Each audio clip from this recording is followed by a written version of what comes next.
Hello, welcome to my channel. I literally post these videos just hoping that nobody sees them, which is a little bit like funny because it's like, well, then just don't post them.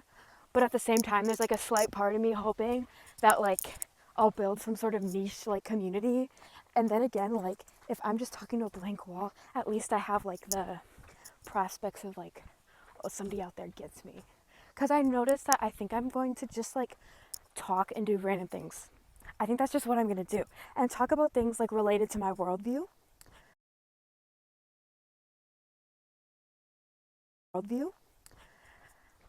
And lately, I've been thinking a lot about the world that we live in currently and how I almost think we're going to have another, like, I mean, we always have these all the time.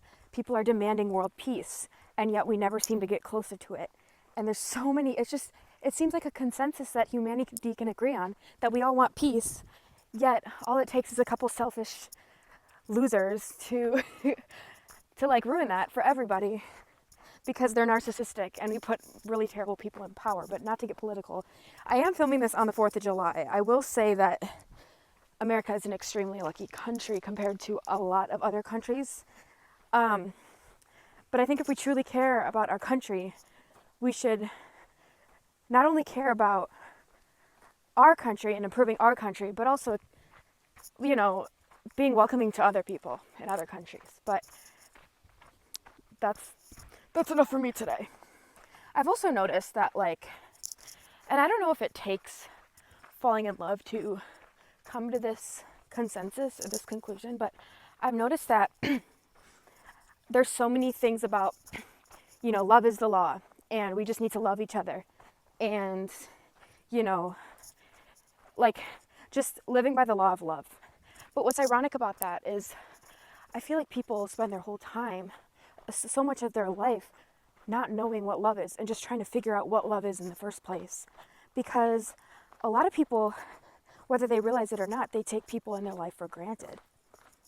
And I don't think that's love. I think a lot of people who are greedy and selfish like that there are other people to feed their ego instead of understanding connections as like connections filled with love as something that is shared amongst people, and it's not something you take from people to fill your void.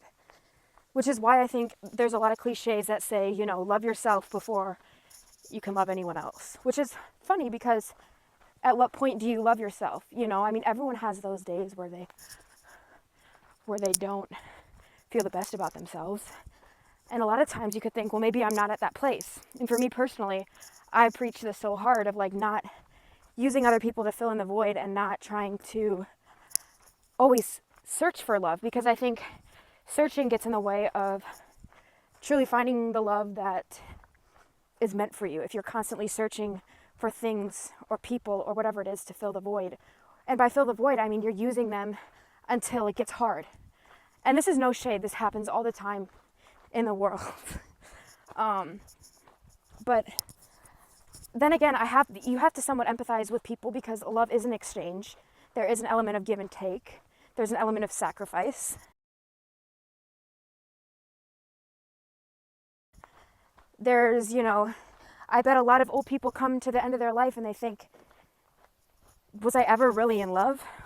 I spent my whole life trying to find out what love is, and I'm left with the same question I had when I started because I spent my whole life searching for love. And I think what people fail to realize, and listen, I'm only 21. I don't believe that I've fully gotten to the point of loving myself 100%, but I do think I'm building a trust with myself by not actively searching for love all the time. And then again, you could say, you know, well, I'm a woman and I'm not socialized to, you know, go find somebody, you know. But I don't know. I do think that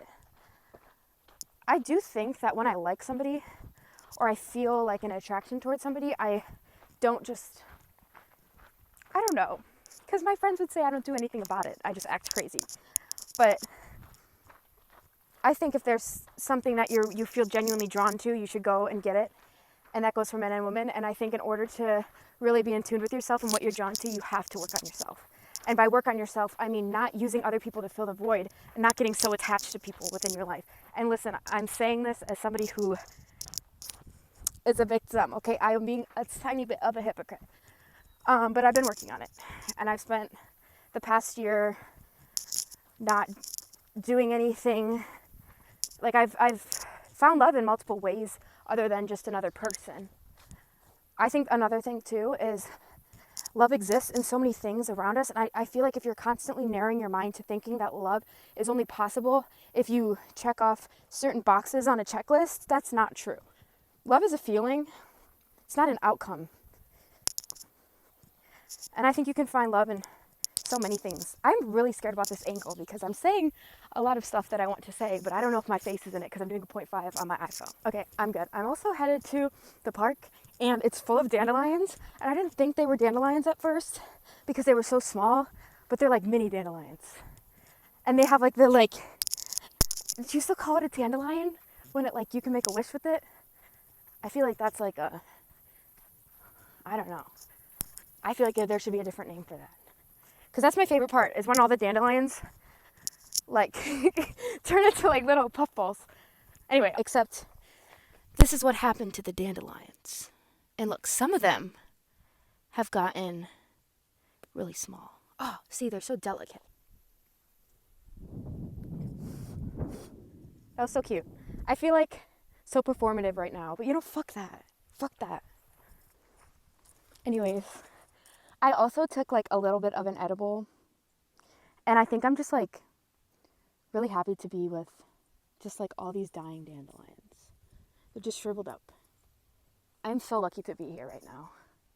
Anyway, back on what I was saying about love is I was kind of explaining, I think, if I can remember, that I think you can find love if you just stop searching for it. Because quite honestly, once I stopped searching, I found love. And to me, I felt love. And so I feel like because of that, like, I win. I don't always think that love is something that's mutually felt between two people. And that's also something that I think we should cherish is, we only know ourselves. We know how we feel. We'll never know how the other person feels. But if we believe that, they love you too, that's what matters, is like believing that love exists and love is in everything that's around you, because ultimately everything that exists and how we perceive things is up to our interpretation. And so I think we can spend our whole lives trying to find out what love is, or even not even just love, but any answer is. We can spend our whole lives trying to find out what it is, but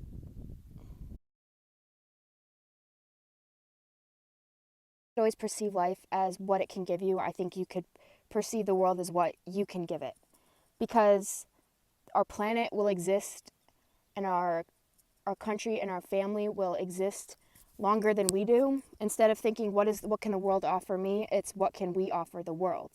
And once you realize that love is something that you can give the world, and it will not always be given back to you with the same energy and enthusiasm, and that's fine as long as you yourself are giving the world energy and enthusiasm and love.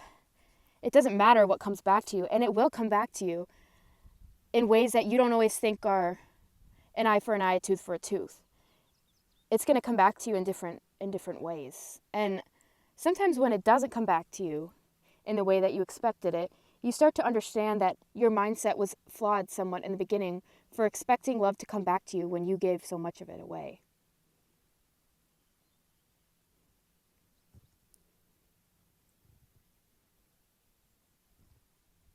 Okay. Then I did take an edible, so I'm just like, I just feel like love is not something that we should ever expect to receive. And I think there's so many like couples out there, like even on just like a marriage basis and families. I mean, they're not always everyone's idea of love is different. And so to me, I may see a couple and think, they don't love each other because of this, this, this, and this. But maybe what they believe to be love is different than what I believe to be love. And I think the whole point is finding somebody who has the same outlook on love as you do. Because you'll learn how to love each other in a way that is all giving. And I don't know, because I'm not trying to say, oh, you should do it based off of how much return you can get. It's not like an investment. And I don't think people think this deeply about these kind of things.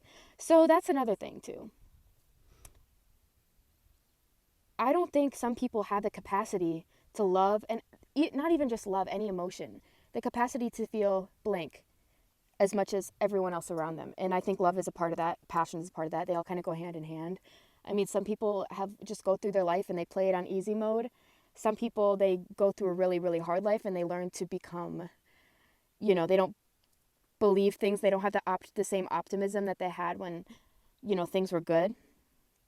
And so it changes their worldview completely. And I don't think we should ever tell people to conform to one certain worldview, because our experiences shape our worldview. I mean, that's all we have is our experience. And so to say that one experience and one belief and one worldview is going to be universally beneficial to everybody that lives here, and ultimately there is one thing that can bring people together regardless of their worldview, and that is love, I think, in my opinion anyway. Thanks for watching this video. Take a look. Thank you. Bye.